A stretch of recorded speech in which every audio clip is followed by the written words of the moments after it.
আবার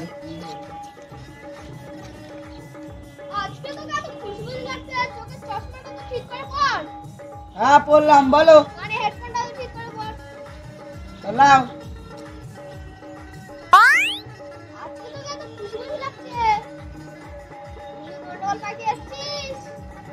না আমি আর গন্ডগোল মানুষ, আমি গন্ডগোল বাদ পারি? আমি ভালো মানুষ না। সত্যি কথা বলতেছি, কিন্তু কার সাথে বললে হবে না। সত্যিটা বলো, কার সাথে বলবে না? খালি বলি, হ্যাঁ? কার সাথে বলবে না কিন্তু।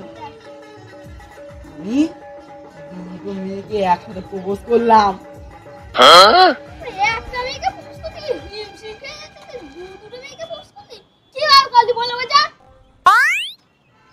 আরে রাত্রেবেলা স্বপ্ন দেখলাম যে আমি দুটো মেয়েকে প্রপোজ করলাম।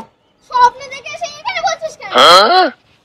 দেখো তুমিই ডাকলে, আরেকটা বলি, তুমি জানো না যে পাড়ার দাদু দুদুরা বলে যে ভোরের স্বপ্ন সত্যি হয়? তা আমি তো ওই স্বপ্নটা ভোরের বেলায় দেখিলু।